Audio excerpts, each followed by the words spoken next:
Welcome back. Thanks for staying with us. You're watching Beyond World is One. My name is Diksha Bisla and this is Speed News.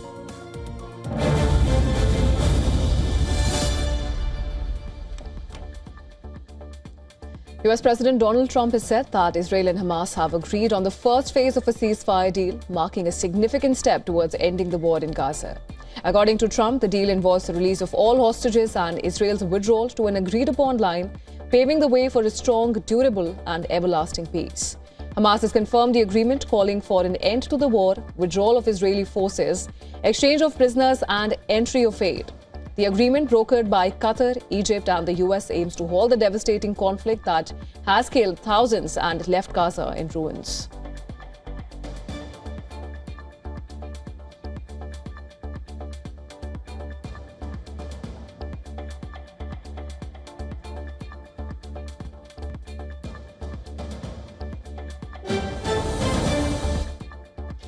The IDF has welcomed the agreement between Israel and Hamas for the release of hostages held in Gaza. According to reports, the IDF is preparing to receive the hostages, with the Chief of Staff instructing troops to lead the operation with sensitivity and professionalism.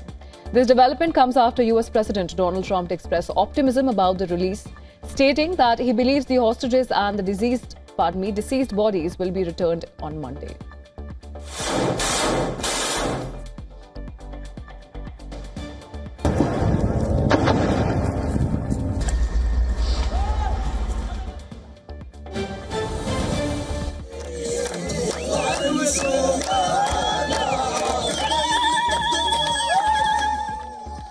In Gaza, Palestinians filled the streets near Nasser Hospital in Khan Younis, cheering and dancing during the early hours after Israel and Hamas signed off on the first phase of ceasefire deal to end the war in Gaza.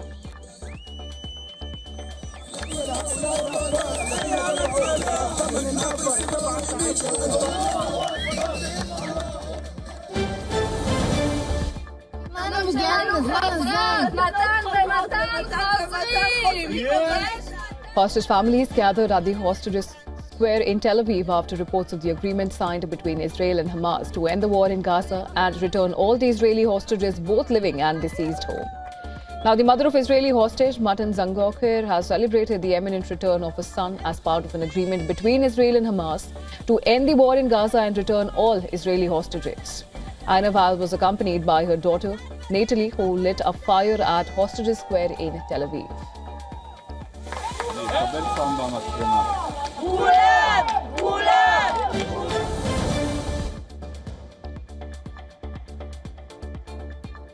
An explosion and a flare was seen across the Gaza Strip this morning as Israel and Hamas agreed to the first phase of US President Donald Trump's peace plan to pause fighting and release hostages and prisoners. Hamas has called on mediators to ensure that Israel implements all the provisions of the deal without delay in implementation.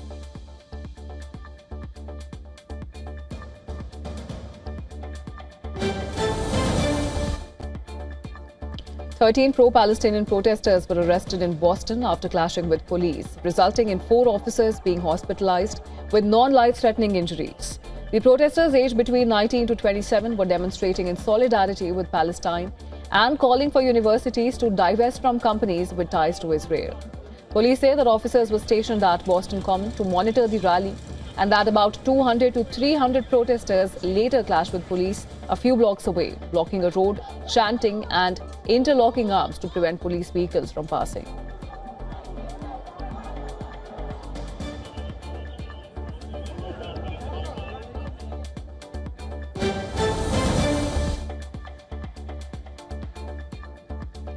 A large group of demonstrators marched through downtown Chicago Wednesday night protesting President Donald Trump's deployment of federal troops to the area. The move is part of an ongoing political and legal battle between Trump and Democratic elected officials over deploying the National Guard in U.S. cities. Democratic Illinois Governor J.B. Pritzker has said that some 300 of the state guard troops were to be federalized and deployed to the nation's third largest city, along with 400 others from Texas. Trump claims that the troops are needed to protect federal immigration enforcement efforts and crack down on crime. A court hearing is scheduled for Thursday to consider Illinois' request to declare the deployment illegal.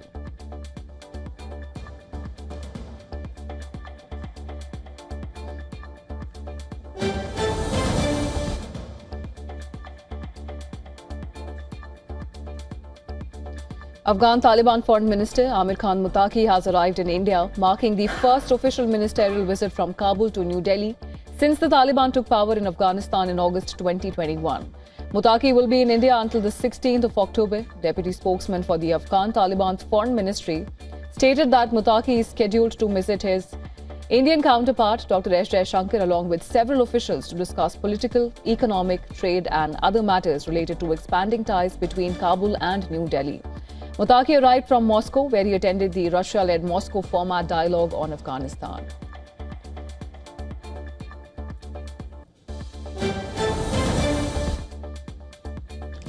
Russian President Vladimir Putin has arrived in Tajikistan for a three-day visit focused on high-level talks with Central Asian leaders as Russia's traditional influence in the region faces growing pressure. He is expected to attend the Russia-Central Asia Summit and interact with presidents of Kazakhstan, Turkmenistan, Uzbekistan and Kyrgyzstan. Shortly after his arrival, Putin laid a wreath at the monument of Ismail Samoni, the founder of the medieval Tajik state.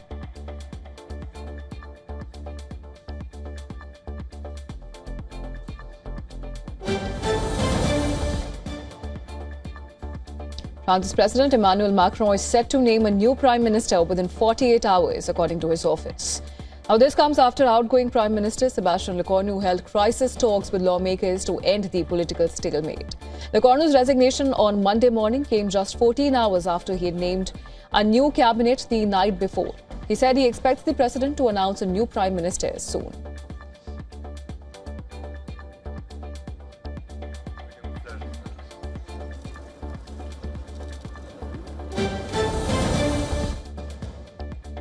Germany's parliament repealed a fast-track citizenship law that let well-integrated immigrants apply after 3 years instead of 5, highlighting the souring public mood towards immigration in the country. Now, the vote passed with ease. In total, 450 members of the lower house of the parliament voted in favour, 134 opposed and 2 abstained. The fast-track option allowed applicants to wait 3 years if they could show advanced German comprehension and other proof of being well-integrated into German society. Current Chancellor Friedrich Merz made it a cornerstone of his election campaign to get rid of several of his predecessors' liberalized citizenship laws.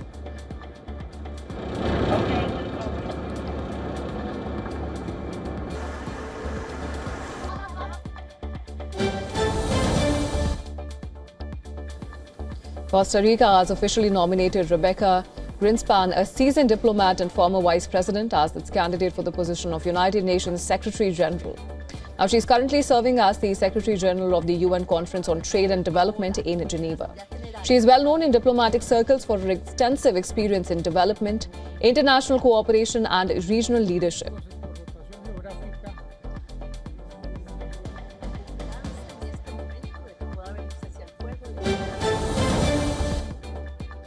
Ecuadorian President Daniel Noboa has said that he would continue his work undeterred during a youth event a day after his motorcade was attacked by protesters with rocks, cracking windows as the vehicle sped by in a rural town. Well, the government has called the incident an assassination attempt, while indigenous groups who launched the roadblock blamed the government for violence breaking out, claiming the police and military attacked protesters.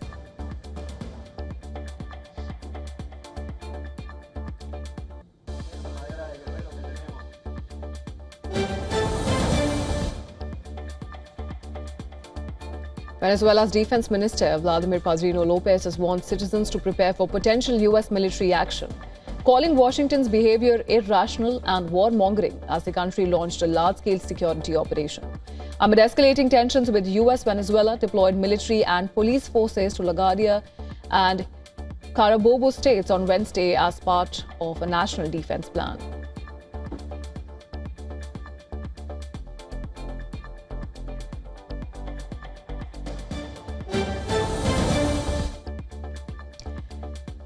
In India, Thracian pharmaceutical owner S. Ranganathan has been arrested by the Madhya Pradesh police in Chennai. This in connection with the death of several children in the state, allegedly linked to the consumption of a cough syrup manufactured by the company called Coltrave. Now, just a day ago, the police had announced a reward of 20,000 rupees for information leading to Ranganathan.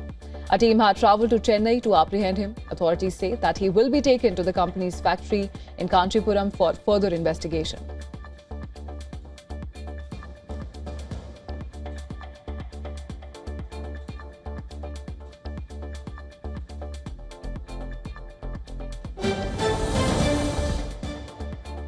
Madagascar's President Andry Rajoelina has held a public meeting at the presidential palace where he listened to complaints from citizens. Now, this comes as youth-led movement behind nearly 2 weeks of anti-government protests in Madagascar called for fresh strikes and demonstrations. Rajoelina sacked his entire government last week and appointed an army general as prime minister on Monday, calling a public meeting at the presidential palace. The meeting was snubbed by the Gen Z Mara movement leading the protest, which was sparked by anger over frequent power and water shortages.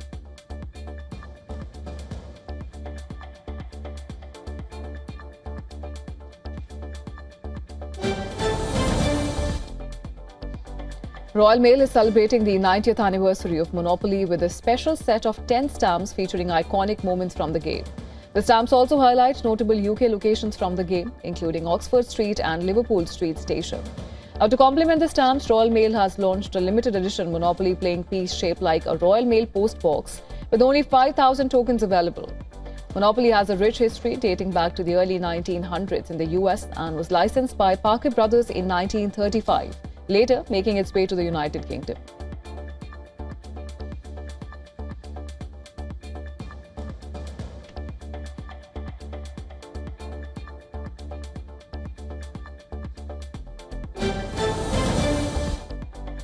Elon Musk and X Corp have reached a settlement in a lawsuit which was filed by 4 former top Twitter executives. The plaintiffs claim that they were owed $128 million in severance pay after Musk's 2022 acquisition of the company, also known as X. Now, Musk fired the executives immediately after closing the $44 billion deal, accusing them of gross negligence and misconduct. In 2024, the executives sued, alleging that they were terminated without cause and that Musk fabricated complaints to avoid paying their contractual benefits. They said they were each owed 1 year's salary and stock options worth hundreds of thousands of dollars. The terms of the provisional settlement have not been disclosed and remain subject to several conditions. Now, if those conditions aren't met, the case will resume again on October 31st.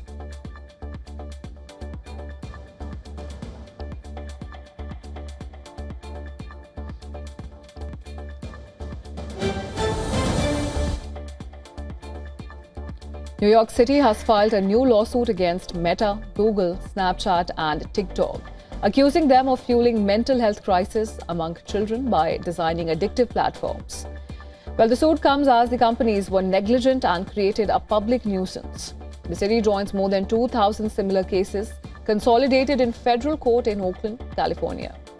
The complaint cites data showing that over 77% of high school students and more than 82% of girls admitted to spending 3 or more hours a day on screens, leading to lost sleep and chronic absences. Officials also link social media to dangerous online trends like subway surfing while riders cling to or stand on moving trains. Police say the stunt has claimed 16 lives so far.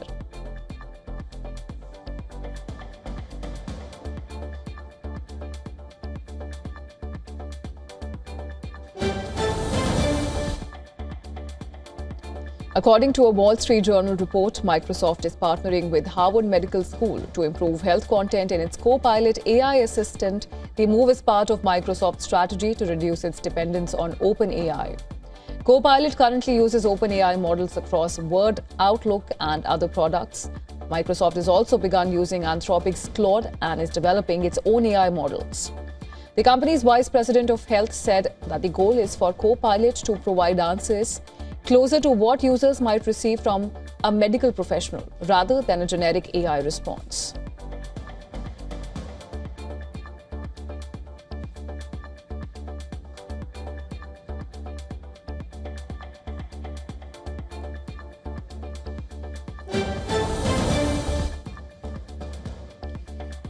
The Japanese yen slid to a near 8-month low this week, weighed down by political uncertainty and expectations of loose fiscal policy under new LDP leader Sane Takaichi. Against the dollar, the yen touched 153 before recovering slightly.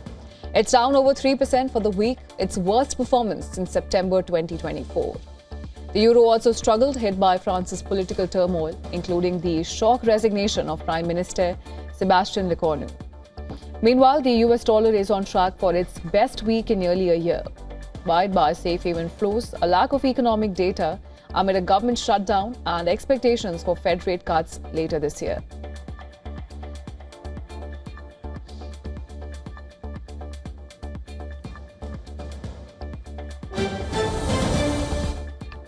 Asian markets surged on Thursday, powered by renewed AI hype and strong inflows into tech stocks. Japan's Nikkei jumped 1.4%, while Taiwan hit a fresh record, and China's blue chips added 0.4% after a holiday break. The S&P 500 and Nasdaq closed at record highs, driven by strong earnings expectations in tech, led by Nvidia and Apple. Gold held above $4,000, while the US dollar maintained strength on rate cut expectations. Investors remain laser-focused on tech, AI, and the Fed's next move.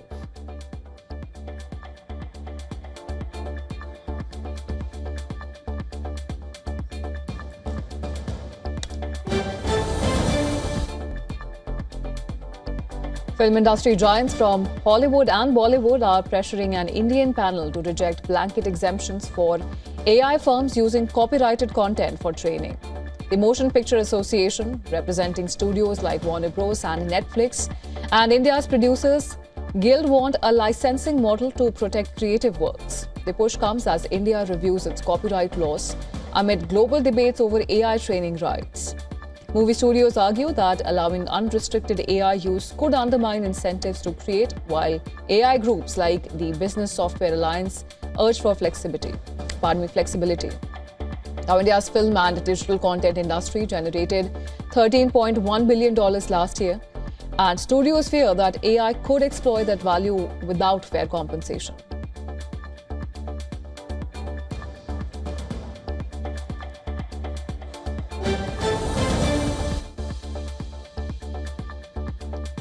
Beth Mooney rescued 7-time champions Australia from one of the biggest upsets in World Cup history with a composed and match-defining knock.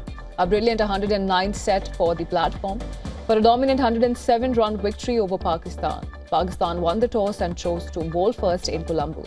The defending champions were reduced to 76 for 7, but the unflappable Mooney hit 109 to drag her side to 221 for 9.